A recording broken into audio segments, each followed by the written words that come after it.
Bom dia, boa tarde, boa noite, galera bonita do nono ano da Monsenhor tá aqui comigo, professor Diego, falando com vocês nessa nossa primeira aula remota do bimestre, né?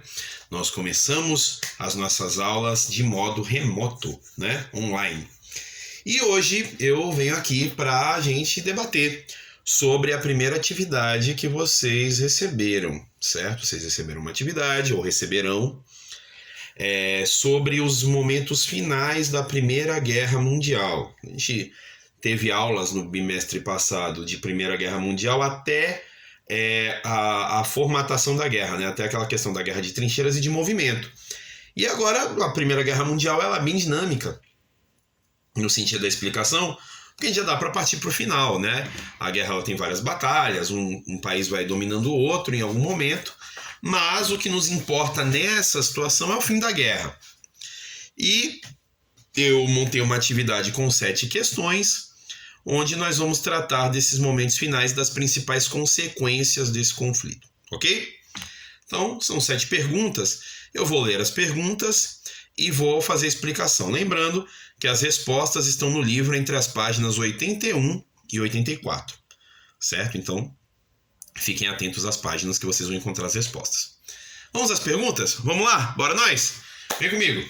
Primeira questão. A entrada dos Estados Unidos foi de extrema importância para dar rumos finais à Primeira Guerra Mundial. Explique as causas que levaram os Estados Unidos à ingressão na Primeira Guerra.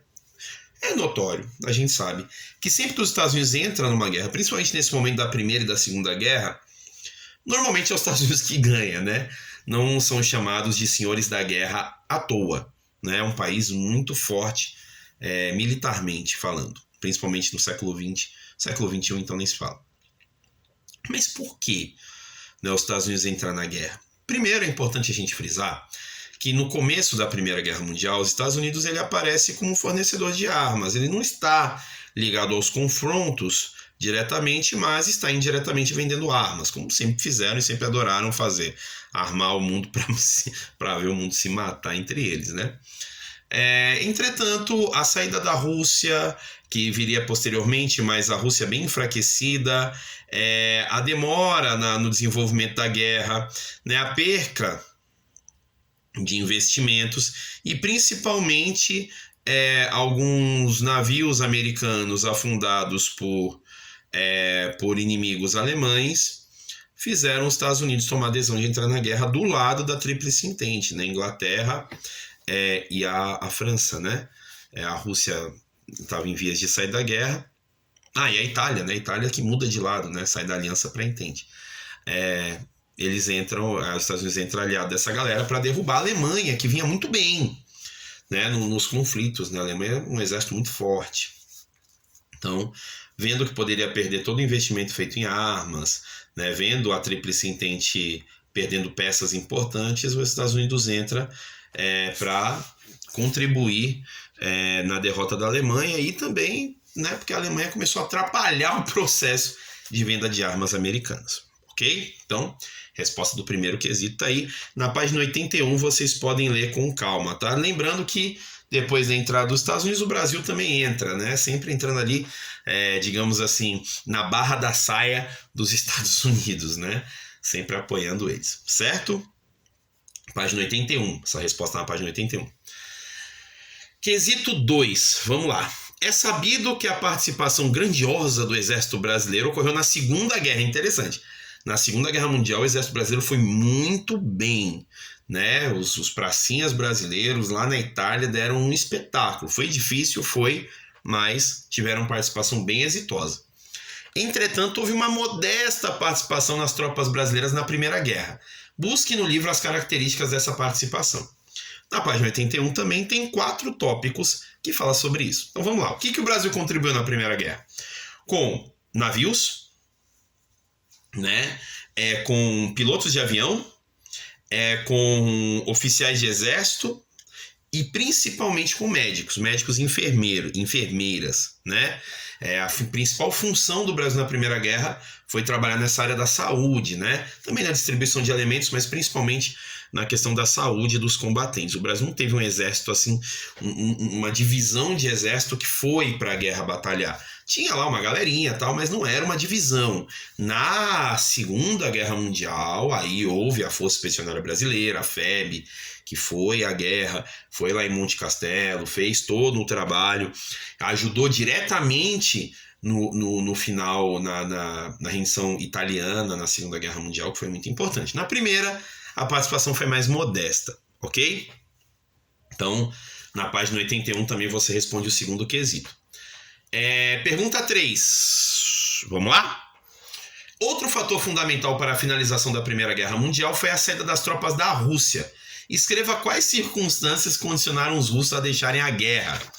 Na página 80, deixe-me ver aqui para eu não falar besteira para vocês, acho que foi no 81 também, no 81. Pessoal, a Rússia, né, Rússia.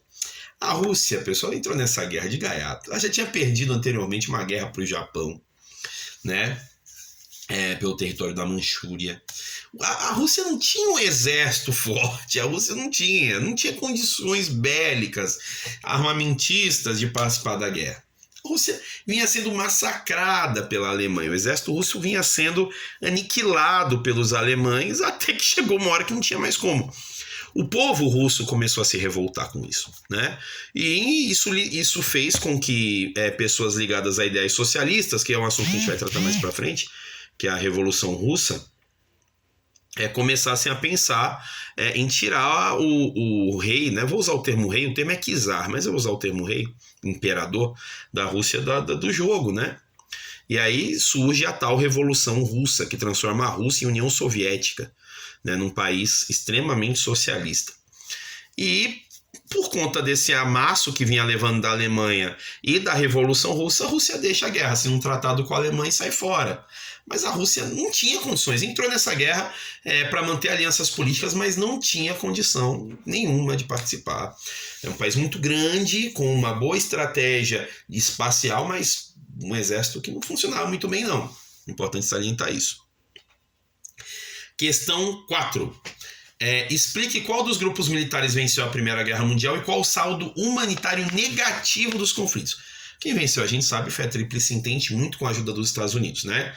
Então a Inglaterra, a França, a Itália e os Estados Unidos se tornaram os vencedores. Os Estados Unidos com mais destaque porque foi pouco atacado, ao contrário dos outros países. E o saldo humanitário, pessoal, é muito lamentável, né? Mais de 20 milhões de mortos, mais de 20 milhões de mutilados, né? Quase 10 milhões de mortos, né? Boa parte da população europeia sofreu algum impacto da Primeira Guerra Mundial. Para piorar a situação, nos momentos finais da Primeira Guerra ocorre um surto na Europa que se torna uma pandemia de gripe espanhola, né? Um vírus tipo influenza que matava as pessoas mais ou menos nas mesmas proporções da Covid-19. Né?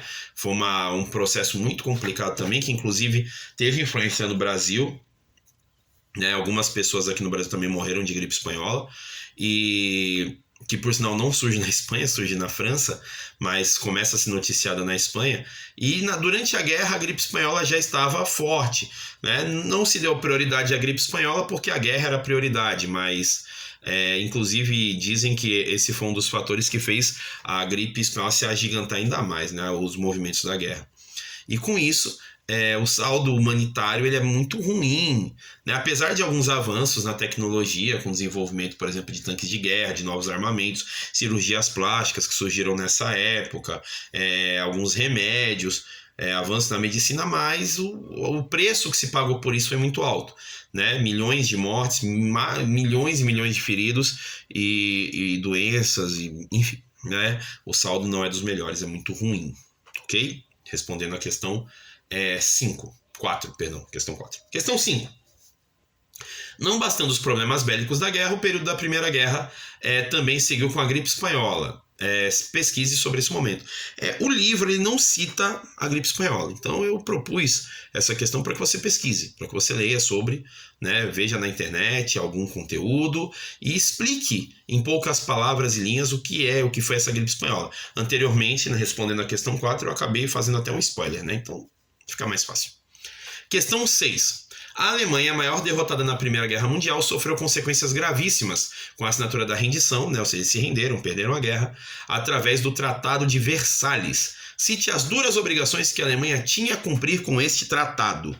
Na página 83, fala especificamente do Tratado de Versalhes, que era um tratado de paz. Eu acho curioso esses tratados de paz, né? Não é um tratado de paz, é um tratado de rendição. O que é um tratado de rendição? É aquela amostra que eu perdi e que eu vou pagar as consequências da minha derrota. Não haverá paz, haverá uma rendição. Você irá se submeter a mim e pronto, e acabou. No Tratado de Versalhes, por exemplo, o livro, na página 83, cita 4 pontos relacionados a esse problema. Primeiro ponto, a Alemanha deveria devolver a região da Alsácia-Lorena para a França. Era uma região disputada entre esses dois países. A França ganhou, a Alemanha perdeu. A Alemanha devolve essa região para a França. 2. Ceder aos vencedores todos os seus direitos sobre as colônias ultramarinas. Ou seja, além do mar, a Alemanha teve que devolver territórios também. C. Entregar à França a propriedade absoluta com direito à total exploração das minas de carvão no rio Sarre. Ou seja, também devolvendo territórios, né? E também pagar uma indenização de 33 bilhões de dólares. O livro também conta que teve que entregar canhões, teve proibição de fabricar armas, aviões, canhões, devolver armas, e o exército alemão estava limitado somente a 100 mil pessoas, enquanto haviam exércitos com milhões de soldados. Então vejam que a Alemanha ela se ferrou, né, com o Tratado de Versalhes, que só seria rompido quando Adolf Hitler assumiria o poder na Alemanha perto da Segunda Guerra Mundial, mais uns 20 anos depois, ok? Uns 15 anos depois para 20.